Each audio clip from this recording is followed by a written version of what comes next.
ఓం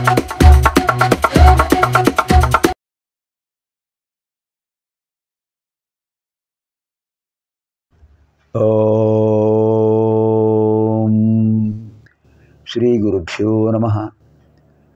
వాగర్థావివ సంపృక్తౌ వాగర్థ ప్రతిపత్తయే జగతః పితరౌ వందే పార్వతీ పరమేశ్వరౌ. శృతిస్మృతిపురాణానాం ఆలయం కరుణాలయం నమామి భగవత్పాదం శంకరం లోకశంకరం. ఇప్పుడు మనం 96వ లహరిలో ప్రవేశిస్తున్నాం. ముందుగా వందే శివం శంకరం శ్లోకాల్లో తృతీయ శ్లోకం. వందే దివ్యమచింత్యమద్వయమహం వందేర్కదర్పాసహం వందే నిర్మలమాదిమూలమనిశం వందే మఖధ్వంసినం వందే సత్యమనంతమాద్యమభయం వందేతి శాంతాకృతిం వందే భక్తజనాశ్రయం చ వరదం వందే శివం శంకరం. వందే దివ్యమచింత్యమద్వయమహం వందేర్కదర్పాపహం వందే నిర్మలమాదిమూలమనిశం వందే మఖధ్వంసినం వందే సత్యమనంతమాద్యమభయం వందేతి శాంతాకృతిం వందే భక్తజనాశ్రయం చ వరదం వందే శివం శంకరం. వందే దివ్యమైన స్వరూపం కలిగిన వాడు స్వామి. అచింత్యం, ఆయన యొక్క వైభవం ఇంత గొప్పది అని ఊహించలేం. అద్వయం, ఆయనకు రెండవ స్థితి అనేది లేదు. ఆయనే ప్రథముడు, ఆయనే అద్వితీయుడు. ఆయనకి ఆయన తర్వాత ఇంకెవరు ద్వితీయ స్థానం ఎవరికి లేదు. అద్వయం, అద్వైత సిద్ధి.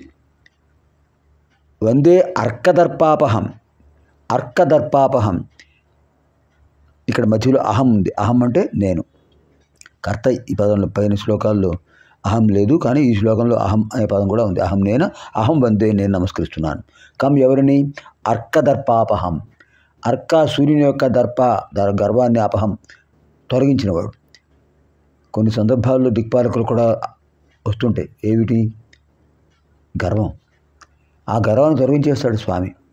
అర్క దర్పాపహం, సూర్యుడు యొక్క దర్పాన్ని అపహం పోగొట్టాడు, గర్వాన్ని పోగొట్టాడు.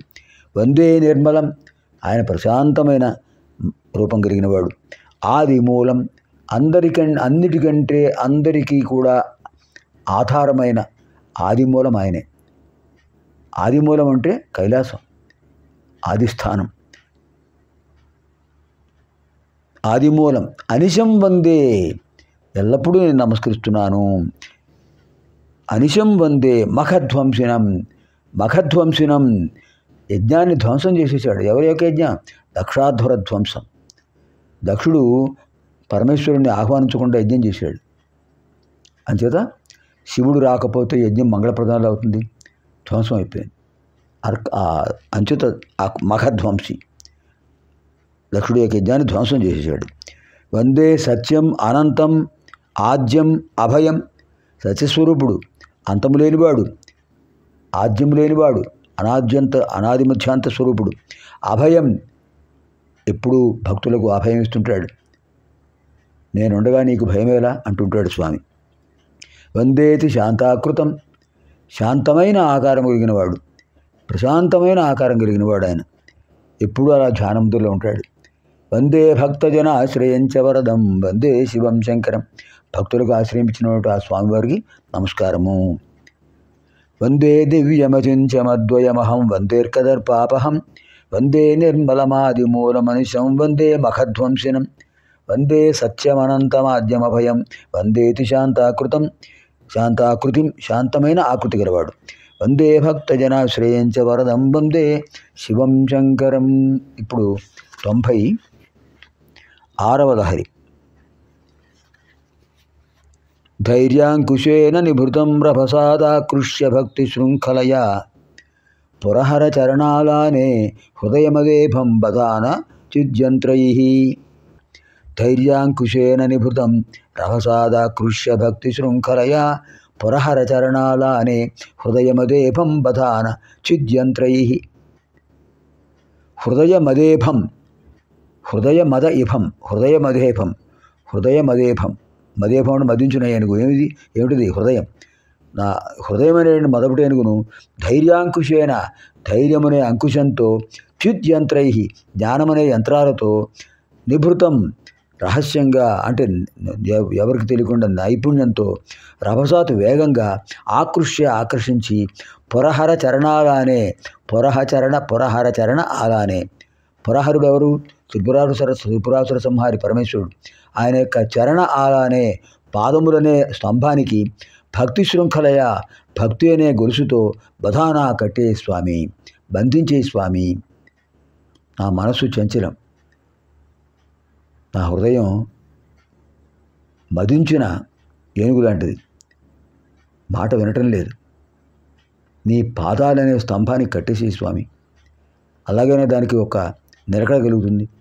అద్భుతమైన రూపకాలంకారం ఉపయోగించారు. ఉపమేయమునందు ఉపమానం యొక్క గుణమును ఆరోపించుటయే రూపకం. మదపుటేనుగులను గోతులపై సన్నని గడలు వేసి వాని మీద పచ్చగడ్డి మరిచినట్లు చేసి ఆకర్షిస్తారు. అవి అక్కడికి వచ్చి గడ్డి తినడానికి వస్తుంటాయి. అడుగు వేయగానే ఆ పైన ఉన్న గడకరలు విరిగిపోతాయి, గోతులో పడిపోతుంది. అలా కొన్నాళ్ళు నుంచి మిగతా ఏనుగుల సాయంతో కానీ యంత్రాల సాయంతో కానీ పైకి తీసి దాన్ని అలవాటు చేసుకుంటారు. ఇక్కడ పురహరుడు ఎవరు? మన మనస్సును అలవాటు చేసుకునేవాడు. ఈ మనస్సు మదించిన ఏనుగు, దాన్ని బంధించాలి. భక్తి అనే బంధంతో బంధించాలి. ఎక్కడ బంధించాలి? పరమేశ్వరుడు పాదాలకు బంధించాలి. ఓ స్వామి, నా హృదయమనే మదపుడు ఏనుగును నేర్పుతో వేగంగా జ్ఞానమనే యంత్రాలతోనూ ధైర్యమనే అంకుశంతోనూ ఆకర్షించి త్రిపురాసుర సంహారుడమైనటువంటి నీ యొక్క పాదములనే స్తంభానికి భక్తి అనే గోస్తూ బంధించేయండి స్వామి. అప్పటికైనా నా మనస్సు చాంచల్యం పోగొట్టుకుంటుంది, నా హృదయం కఠినత్వాన్ని పోగొట్టుకుంటుంది, గర్వాన్ని పోగొట్టుకుంటుంది. ఎంత అద్భుతమైన భావన. ధైర్యాంకుశేన నిభృతం రభసాదాకృష్య భక్తి శృంఖలయ భక్తి అనే గొలుసు. పురహర చరణాలానే ఆలానం అంటే ఏనుగులను కట్టే స్తంభాన్ని ఆలానం అంటారు. పురహర చరణ ఆలానే పురహరుడు యొక్క పాదములనేటటువంటి స్తంభానికి హృదయమనే మదించిన ఏనుగును బధాన బంధించు స్వామి. వేటితో? చిద్యంత్రై జ్ఞానమనేటటువంటి యంత్రాలతో. ఆ జ్ఞానమనే యంత్రాలతో బంధించేస్తే ఎక్కడికి కదులుతుంది? ఇంకా కదలదు. పునర్మిలామः ఆగామిని శ్లోకస్య అధ్యయన కార్యక్రమే. శుభం భవతు. స్వస్తి.